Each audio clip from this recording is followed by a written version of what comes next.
Holy dooly, he's a beast. Whoa. Do you go to the gym, bro?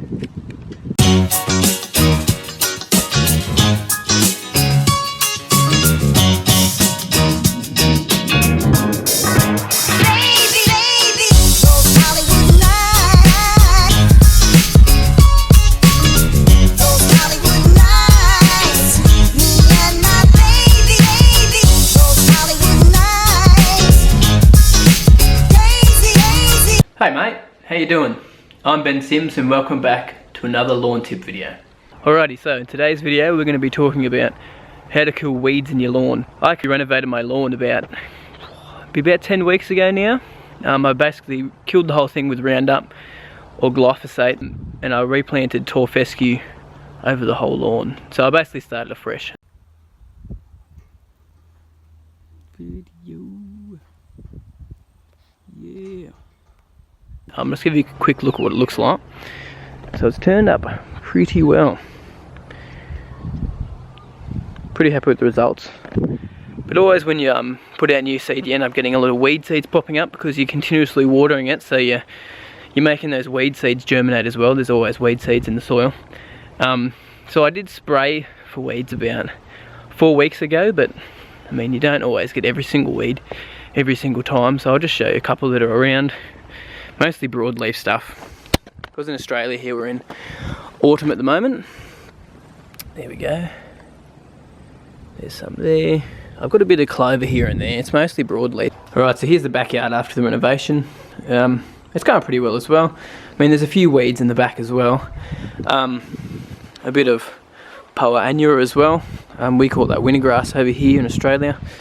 There's some poa seed head. Here's some weeds from a couple of weeks ago that I killed. Look at that. Gold. That was wireweed, that stuff. Now you see they've got a little bit of a yellow tinge to the top of my grass. That's actually from frost. It's a bit of frost burn. Since it's such new grass, it actually gets frost burn because it's still young. A way to get rid of that is just to chuck heaps of nitrogen on it. Or you can just, it'll eventually grow out. My lawn. Their lawn. My lawn. Their lawn. Alright, so our most common weeds we find in the lawn are normally clover. Some people love the look of clover. They don't like the look of it. It's those nasty white flowers. Oxalis is another common one. Bindi, that's pretty common in Australia. That stuff hurts when you step in it. It's bad. Lamb's tongue. So broadleaf weeds in general is what we'll be looking at today. Now you've got to decide how many weeds you've actually got in your lawn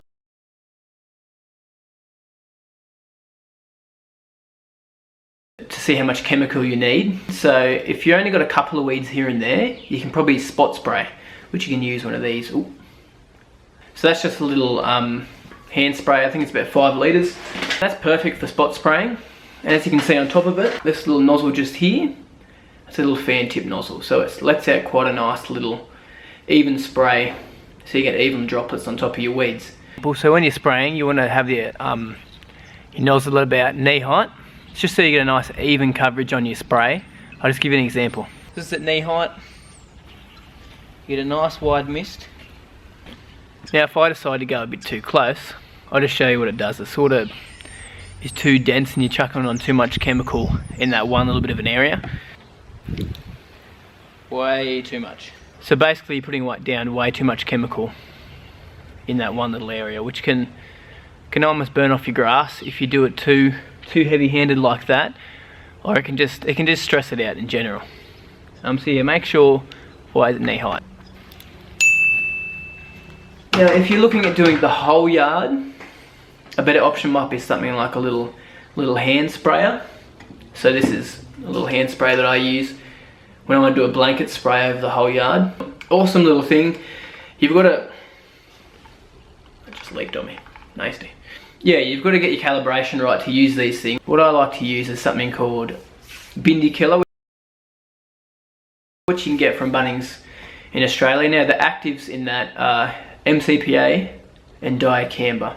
I know in America they use a chemical 2,4-D to get a lot of your broadleaf weeds as well. You can get that in Australia, but MCPA and dicamba seem to hit those broadleaf weeds really well. Now when you get to buffalo's a little bit more susceptible to yellow off when you use this chemical here. So they use something called bromoxynol. I think that's how you pronounce it. You can also get that from Bunnings as well. The trade name they use is Bunnings. I think they just call it bin dye. So make sure when you're spraying weeds that it's not going to rain within the next 24 hours, because you don't want that chemical to wash off. You want the plant to take up as much chemical as it can. I also like to not mow beforehand, so I let it grow for a couple of days, maybe 3 or 4 days, spray my chemical, leave it another 3 or 4 days just to really let the chemical be taken in by the plant, and then I give it a mow afterwards. So always check your labels, always make sure you get the rates right, and all chemicals will come with a label and tell you how much you can put out per square feet or per square metre. When we're spraying, make sure you wear proper PPE. So PPE for spraying: glasses, long sleeve shirt, enclosed boots, long pants, and some gloves to protect your hands.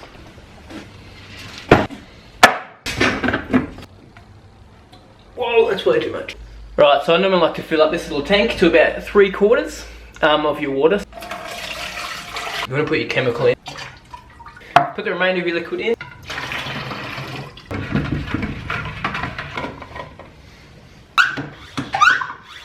Alright, let's go spray some chemical. So the best way to spot spray is to do it similar to how you mow. So you know how you mow up and down and up and down and up and down. You keep doing passes past your previous run. It's very similar when you go to spraying weeds as well. You want to cover the whole area just so you walk over every single square inch of the ground. So the best way to do it is start in one corner of your lawn and just go either north-south or east-west, whichever way you prefer. And walk up, and as soon as you see a weed, turn on your sprayer. As soon as you go over it, let go. You only have to do one pass over it. Don't go over it twice, or you might actually start to yellow off the other grass, because believe it or not, herbicide still has an impact on your turf grass species. It's just a lot more resistant to those herbicides. You can still get some yellowing off sometimes. If you do see that, don't stress out too much. If it sticks around, I'd probably be worrying. You probably mixed up too much chemical in your sprayer there. Alrighty, so it's been 2 days now. Let's just have a look at how the weeds are looking after 2 days. You see, it starts sort of standing up and starting to turn over. That's what you sort of notice after about 2 days of spraying the chemical on. About a week later, you'll start to see them really wilt, and a week to 2 weeks, you see them die. So yeah, it doesn't take too long. It depends on your weather too. The cooler it is, the longer it takes. The hotter it is, the quicker it is. Thanks for watching. Be sure to chuck us a like and subscribe, and check me out on Facebook as well, Instagram. As always, if you have any questions, comment below and I'll try to get to it, or give me an email at lawntipsbensims@gmail.com. Have a good week.